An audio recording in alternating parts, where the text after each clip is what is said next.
Hi everyone, welcome to Kalkona Cricket Cast. I'm your host Pratham, I'm joined by my mate Rohan, and today we're going to be discussing this, the fifth day, the final day of this wonderful Lord's match between India and England. That's the second test match of this 5-test match series. Wow.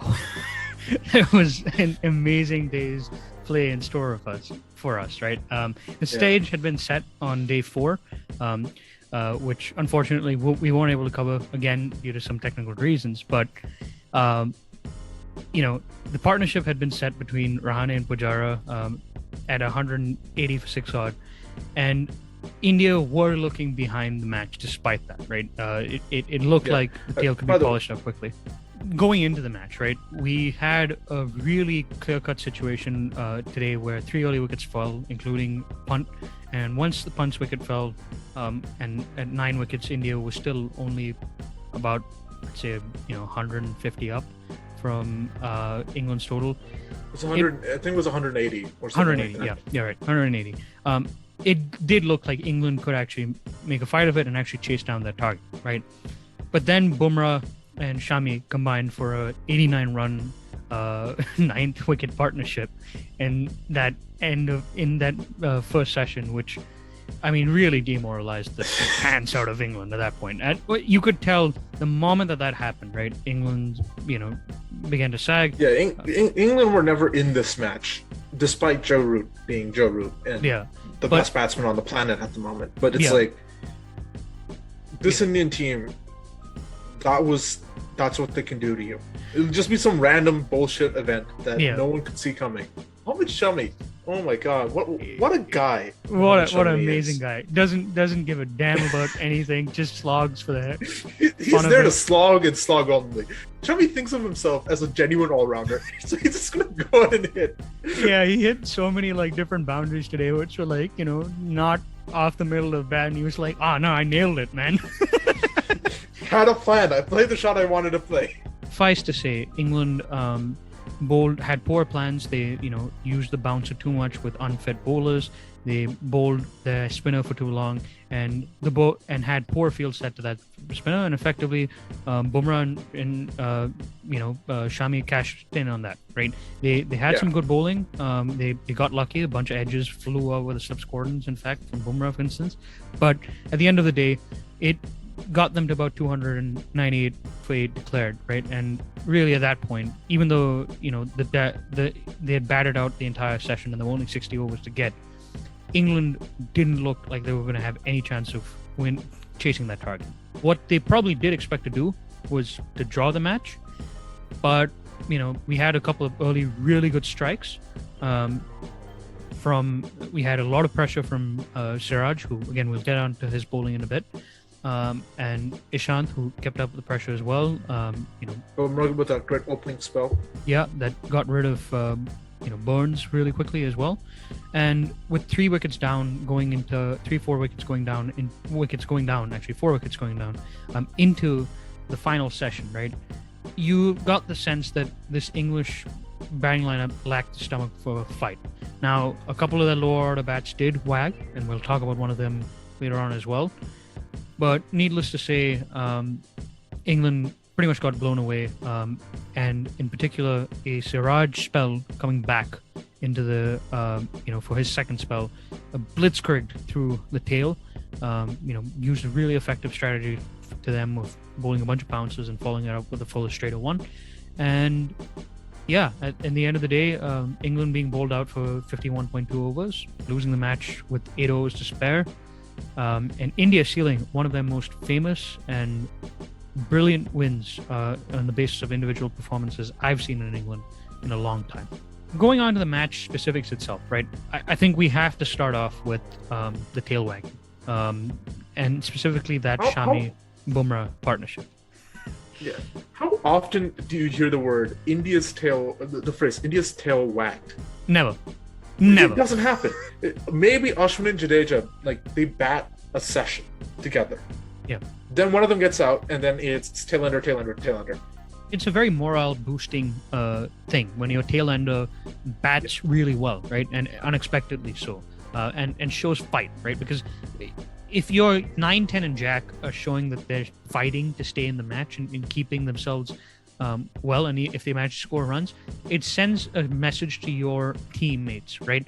That the guys who are probably least likely to score runs, because they are, right? They're not the tailenders. Yeah, there's the reason they're not batting at number 4. Yeah, they if they're showing it, right, it shows to the rest of the team that the team spirit is there and they're fighting, even if they have made bad decisions, right? It just shows, it raises your team morale, and it conversely demoralizes your opposition morale, right? Because what it really does is it kills your opposition team's bowlers. No matter how good their figures are, they get into a phase and mindset where they're like, oh man, nothing's going well for us. Even if they were bowling well, and some of them were, like guys like Robinson were getting the nicks off guys like Bumrah. That's what happens. Like I remember there was a match like 2 or 3 years ago, Ireland versus Afghanistan. It was a turn. The ball was turning square. Afghanistan had ran through the Irish lineup, and Tim Murtagh out of nowhere pulls a 50 out of his back pocket, and all of a sudden Ireland win the match. Yeah, and it's because people think, that there is a common misconception here that I want to clarify. People think that, if the tailender is batting really well on a pitch, right, and he scores a 50 or something, right, out of nowhere in a tense match, right, in a tight match situation like this, that means that it should give confidence to your opposing batters, your top order batters, because they're better than the tailender, that they'll do well, right? But that's not what it does. What it does really is it puts them under extreme pressure that, okay, we had a match that we were up in favorites, right?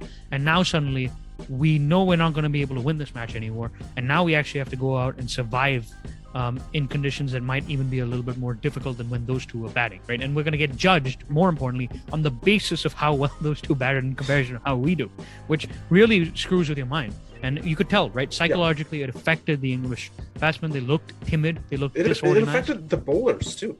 Yeah. It affected the bowlers, too. You wanted to talk about one of them, actually, if I remember correctly. Yes, I did. Moeen. Now, look, I know that he hasn't had much match practice getting into this game, right? I understand that. I also understand that Moeen Ali is bowling on a pitch that is relatively flattish and slow. I understand that he has been mismanaged by the ECB. All of these factors aside, I want to ask you this. Was this a test match caliber performance from Moeen Ali today, with the ball and the bat? I think with the bat, definitely he showed that, especially in that first innings. In the second innings, I'm talking about the second innings, not so much. But I'm going to be honest with you. I don't think a single English batsman, other than Jos Buttler and Joe Root, could be proud of that performance. I understand that Moeen Ali is not. He's not a first class. He's not really a first choice spinner. In most teams in the world, even in relatively weaker teams, right? Teams like West Indies or Pakistan, he would not be their spinner. Yeah, he doesn't make better options. He doesn't make it over Cornwall for West Indies, for instance, right? He doesn't make it over. He doesn't even make it over Chase. But Moeen Ali, for better or worse, is the guy that the ECB seems to trust. Every time there's a crisis, they need somebody to come and save them. They turn to Moeen Ali. Specifically about his bowling, especially in this match, and especially it wasn't good today. It wasn't. I'm not going to defend it. I don't think it was very good, but I also don't think that most English bowlers bowled that well. Fair enough. And you said your thoughts about this. I'll say mine. For too long now, right? And I know it's harsh. I know I gave him all those particular caveats, right? He's been thrown into different batting positions. He's been asked to bowl in different circumstances that haven't been conducive to his style of bowling. I'm sorry, but on a day 5 pitch that has shown some inconsistent bounce and turn, if you are failing to bowl out 10 in Jack and they're, as a matter of fact, smashing you at over 4.5 runs and over, that's not acceptable. I'm really sorry, but it's not an acceptable test match performance, and it's not the exception. It is the norm for Moeen Ali, really ever since that 2017 Ashes. And his batting, I know he showed a decent, he hung in for about 30 odd in the first innings, but today, again, when was the pressure really on in this match? It was when they had to defend when they were under trouble, right? The top order had gone, and they needed to survive that last session. He didn't do it. Yeah. But with Moeen specifically, right? It's happened too many times in too many pressure circumstances, even in ODIs. It's not acceptable. In my opinion, shouldn't be recalled to the Test match format ever again. He especially doesn't make it over somebody like Leach. And I'll end on with this Moeen debate at this point, right? There are two players who Moeen basically is replacing in the squad in terms of what their roles are. Lawrence, and who is the lower order bat who can also bowl some off spinners, and Jack Leach. And if we're being 100% honest, he is not, especially on the last 4 years form, he does not make it over either of those two. He is retarding the development of English cricket, and I use that word in the context of he is literally slowing down the development of English cricket, because guys like Lawrence, who are youngsters, who are only 25 odd, who still have a career ahead of them, can't get their places in the squad, and are being unnecessarily shafted for not performing that well at this level and being replaced by seniors like him who aren't doing the job either and are actually performing worse in pressure circumstances. At least Lawrence drew a match against New Zealand the last time he played here at Lords. Burrow obviously had a horrible day with the captaincy today, right? Yes, absolutely. In so many different respects, but who had a injury and walked out of the field. I think it was a shoulder injury. He injured his shoulder. It was pretty apparent that he was in pain. He should not have been bowling.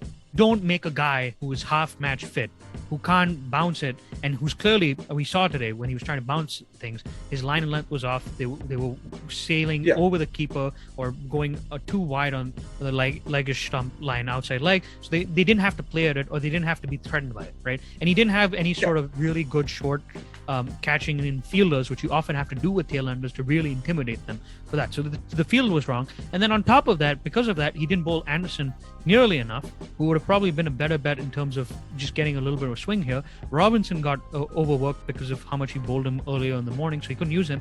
And so then he had to resort to Moeen, who then proceeded to bowl horrendously. Got no zip, no turn on a pitch which had that inconsistent bounce, couldn't exploit it. Looked like he was literally just like trying to land the ball. He didn't get the natural revs that Moeen does. And even when they had him on there, right, the fields were awful. They had a guy out there for the sweep, and the Indian batsman in question. Generally speaking, the Indian batsmen don't play that many sweep shots. They don't play too many slog sweeps, right? And I love the point that you were talking about earlier to me when we were, while we were watching the match, right? The reason why he had a mid-wicket fielder that was so square, a deep mid-wicket fielder that was so square, is because that is the get-out release shot even now for most English batsmen. The fact that Joe Root set that man that was so square of a deep mid wicket, almost like at a square leg-ish, and then had somebody who was at long on, who was well inside to the circle, was awful. And it was proven today because somebody like Shami, for instance, he chucked the ball. The ball was chucked to him. He smashed it. He mistimed it. It went all in one bounce over long on, and Anderson couldn't reach to it because he was too far inside in near the 30-yard circle. And similarly, when Bumrah and Shami smashed it or slogged it effectively, right?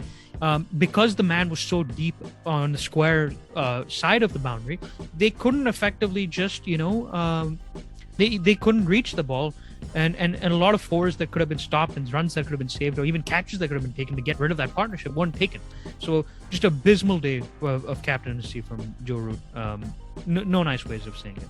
Let's talk about a little bit about that batting. Why is the English entire batting lineup that isn't named Joe Root so fragile? Their FC structure is constantly being compromised by limited overs cricket, right? The pitches that the batsmen that are coming in, right, into FC cricket very often, right?